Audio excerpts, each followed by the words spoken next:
The alarms were screaming at Dallas Memorial Hospital when my phone rang at 3:47 a.m. Emergency room monitors going dark, patient records locked out, backup systems failing one by one. The night supervisor's voice cracked with panic. "Mr. Palmer, we can't access anything." The new security update broke everything. I was already reaching for my keys when the irony hit me. 3 weeks ago, I would have been racing to fix this. Tonight, I was just Gordon Palmer, 54 years old, unemployed cybersecurity architect with 26 years of experience that apparently meant nothing to Stephanie Morrison and her son Brian. Let me back up and tell you how I got here. I'm Gordon Palmer, but everyone calls me Gordy. 26 years ago, I walked into Sentinel Guard Technologies as a junior network engineer fresh out of the Army Corps of Engineers. No fancy MBA, no family connections, just a guy who understood that when you're protecting critical infrastructure, failure isn't an option. I built my career the old-fashioned way, started pulling Ethernet cables and working my way up through every level of the company. Back in the day, I'd crawl under raised floors in server rooms, trace network problems by hand, and stay up all night making sure hospital systems stayed online. While other guys were coaching Little League or taking weekend fishing trips, I was in those server rooms making sure power grids stayed secure. Cost me my marriage, cost me time with my kids, Tommy and Lisa. But I told myself it mattered. What we did kept people alive. When a dialysis machine needed to communicate with a central database, or when military communications had to stay encrypted, my work was the invisible foundation keeping everything running. Over the years, I designed the zero-point architecture that protected everything from military communications to medical devices. 42 patents with my name on them worth $1.1 billion in licensing deals. Not bad for a kid from small-town Texas who started out as a cable installer in the Army. The relationships took even longer to build. Dr. Heinrich Muller in Munich, who trusted me to secure his medical device network.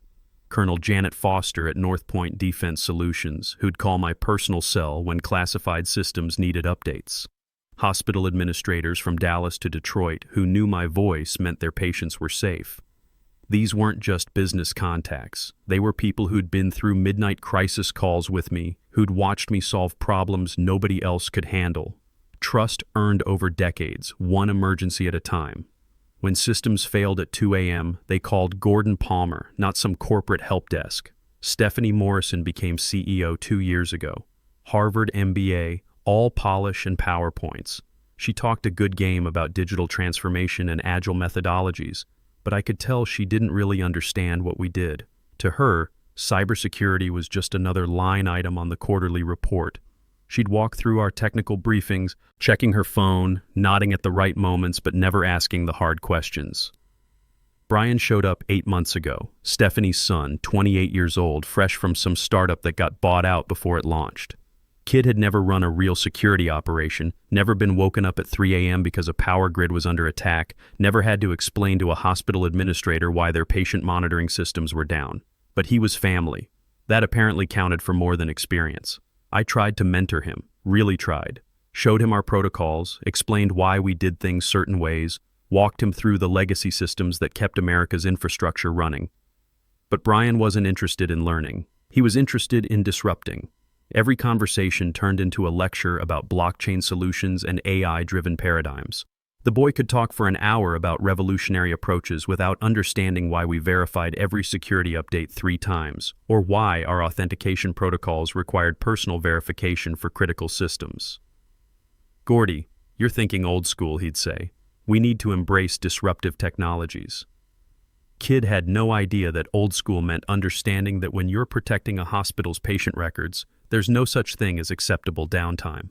The writing was on the wall when Stephanie announced a strategic restructuring last month. "We need to appeal to younger clients," she said during the all-hands meeting. "Our approach feels outdated. We need fresh energy to compete in the modern marketplace." Outdated. 26 years of keeping America's critical systems secure, and it was outdated. The end came on a Tuesday morning. Conference Room B, the one with windows overlooking downtown Austin. Stephanie slid the termination papers across that polished table while Brian sat there grinning like he'd won the lottery, already wearing the security badge that used to hang around my neck. "We appreciate everything you've done, Gordy," Stephanie said, not quite meeting my eyes. "But we need fresh energy. Brian here represents the future of cybersecurity." Brian leaned back in his chair, checking his phone while my career got flushed down the drain. 26 years of building something that mattered, and this kid was scrolling through social media during my termination meeting. 26 years, I said quietly. That's a long time to build something. Stephanie's expression didn't change. Times change. We have to adapt or get left behind. I thought about the text I'd sent Tommy 3 days earlier. Can't make it to your kid's soccer game, son. Critical system rollout this weekend.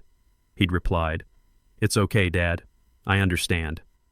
I'd canceled family time to patch vulnerabilities that saved this company millions. Now here I was getting discarded like yesterday's newspaper, replaced by a kid who thought cybersecurity was about buzzwords and disruption. Sign the papers, Gordy, Stephanie said. HR will handle the transition smoothly. I picked up the pen, hand steady as a rock.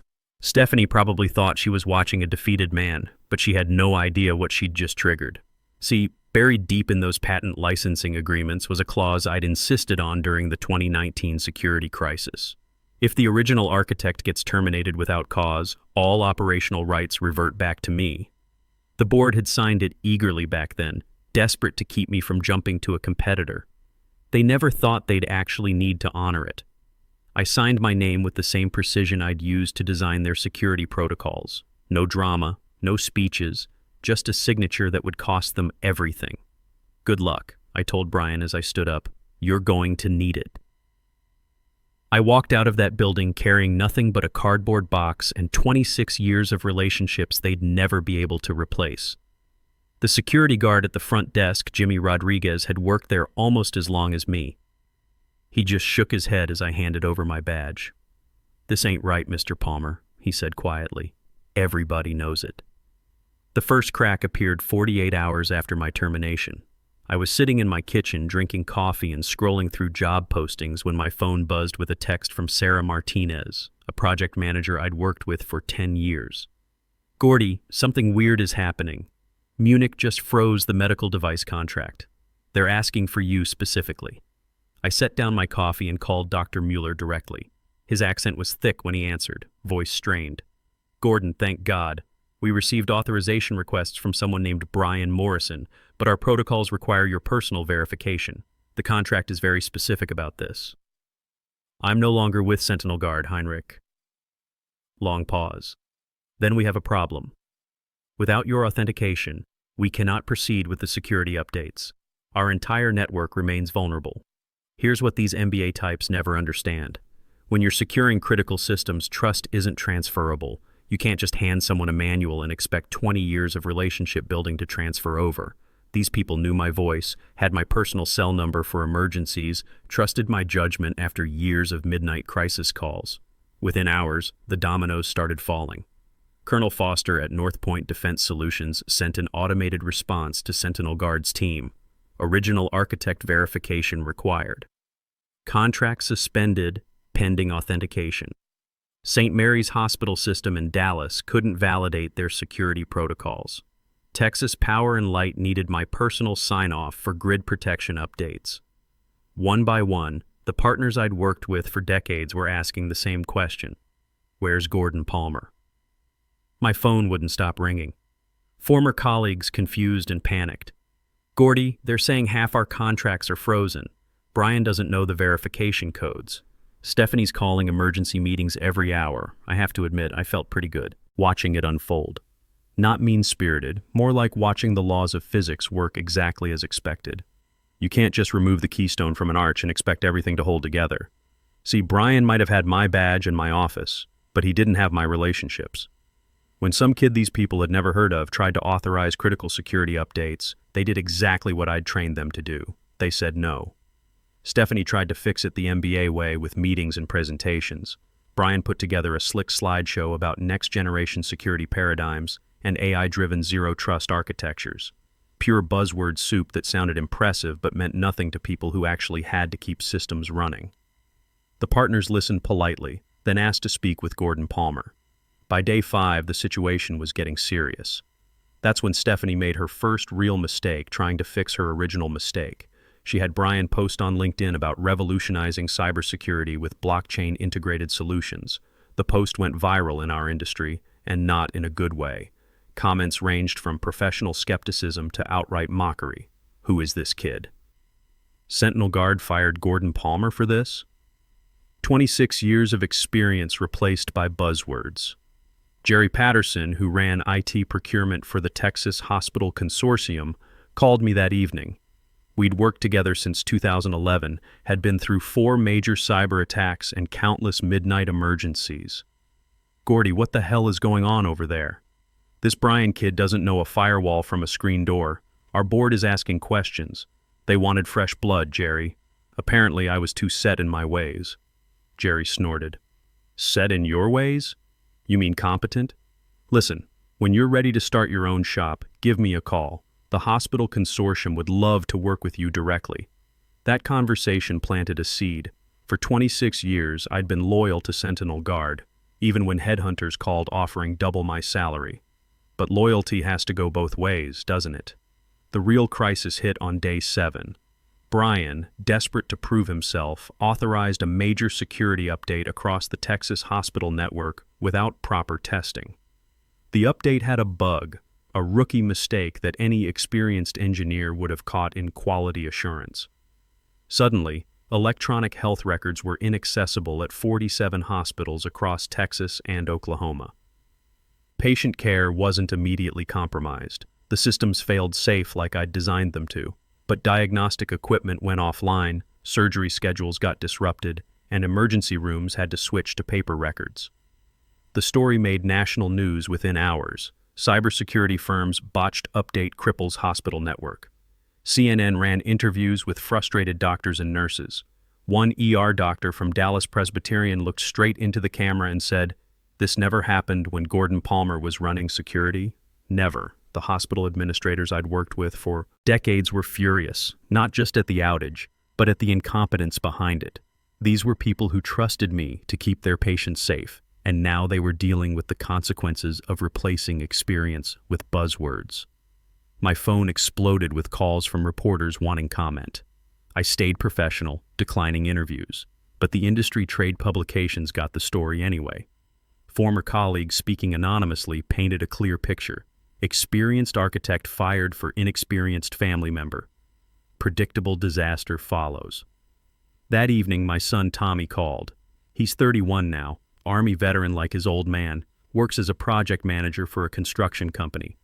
Dad, I saw the news about Sentinel Guard. Are you okay? I'm fine, son.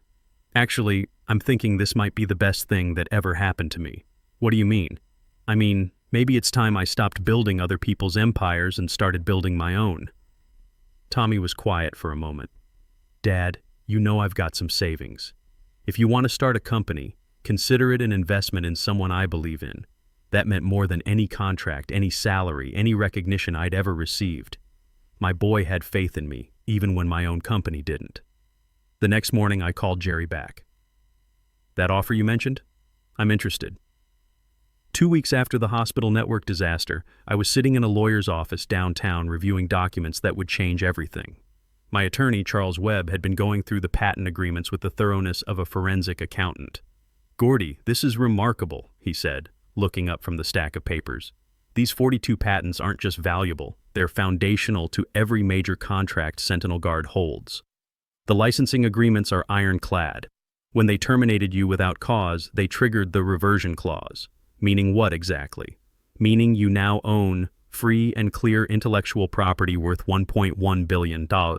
Every security protocol, every encryption algorithm, every intrusion detection system, it's all yours. I leaned back in my chair, letting that sink in.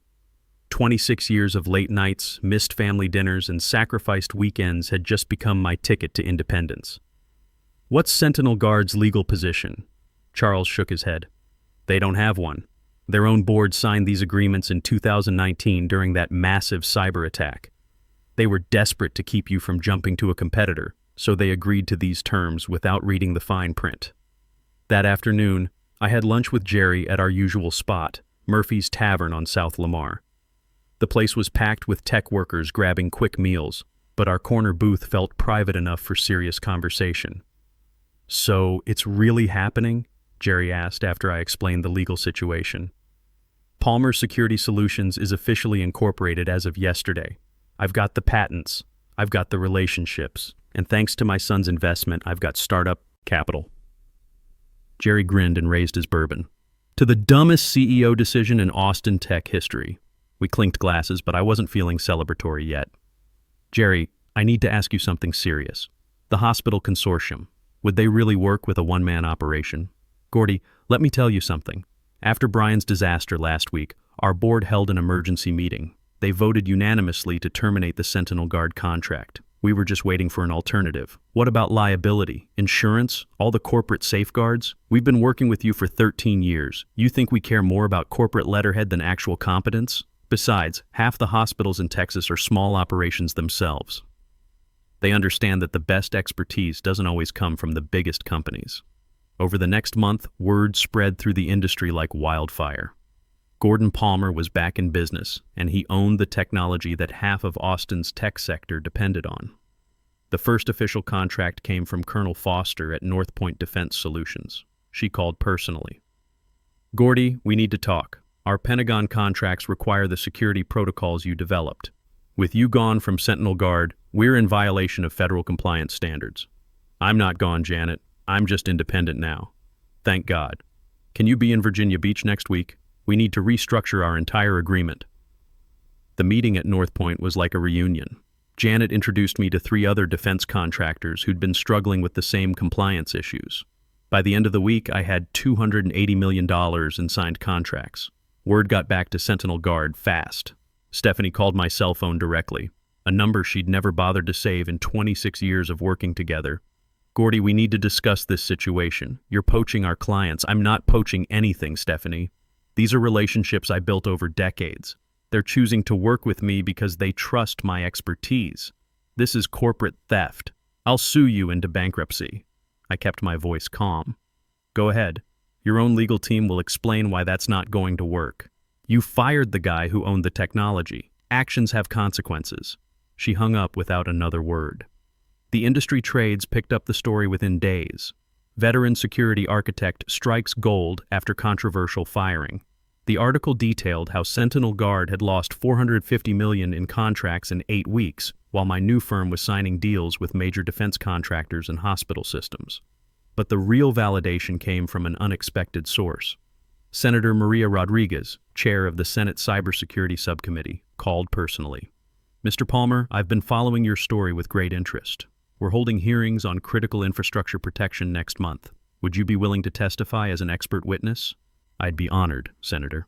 Good. We need people with your experience helping us understand these threats. The recent hospital network failure has raised serious questions about private sector cybersecurity standards. You gotta love the irony. Brian's incompetence had created a national security discussion, and I was being called to Washington to help fix the problems his generation had created. Meanwhile, Sentinel Guard was imploding. Brian had made 4 more major mistakes, including a failed update that knocked out traffic management systems in downtown Austin for 8 hours. Stephanie was calling emergency board meetings weekly, trying to explain how she'd managed to lose both her chief architect and $450 million in contracts in 2 months. The tech blogs were brutal. How Sentinel Guard's CEO destroyed a billion-dollar company in 60 days. The article quoted anonymous employees describing a toxic environment where experience was dismissed and nepotism rewarded incompetence. My daughter Lisa visited that weekend, bringing my 2 grandsons to see my new office space. It wasn't much, 2,000 square feet in a converted warehouse, but it was mine. The boys, 6 and 4 years old, were fascinated by all the computer equipment. Dad, I have to ask, Lisa said, while the boys played with some old keyboards I kept around. Are you bitter about what they did?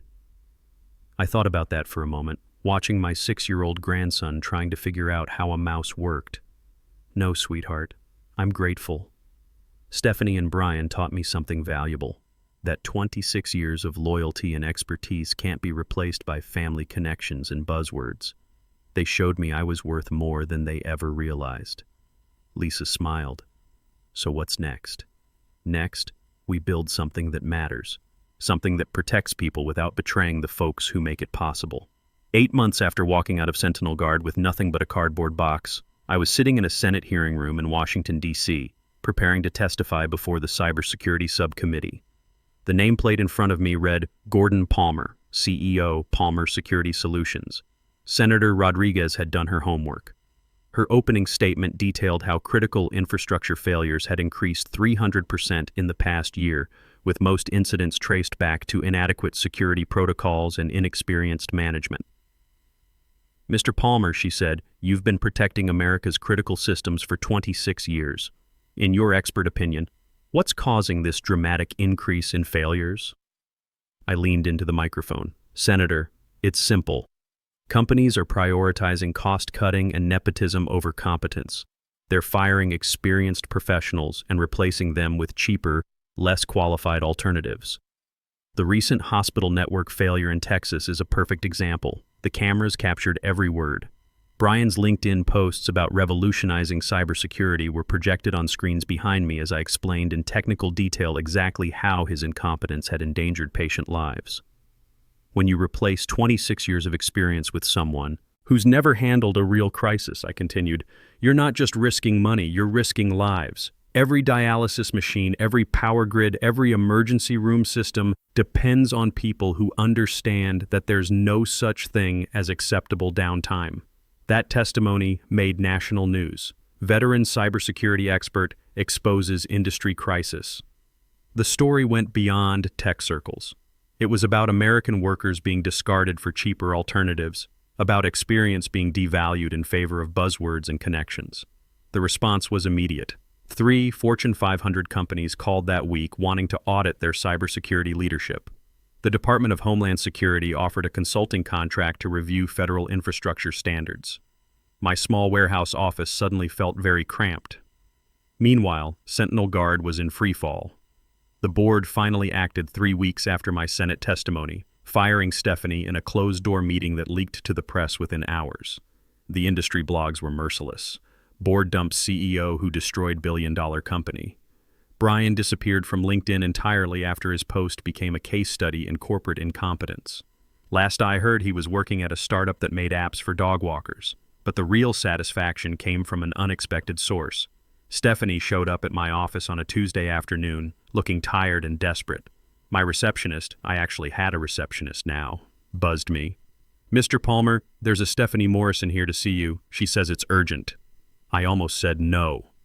Almost.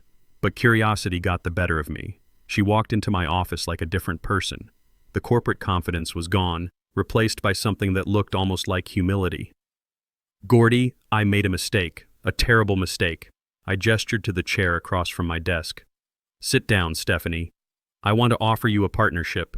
Equal equity, complete control of technical operations. Name your terms. I studied her face. Why? Because I destroyed everything we built. The board fired me, but they're willing to bring me back if I can fix this. You're the only one who can save the company.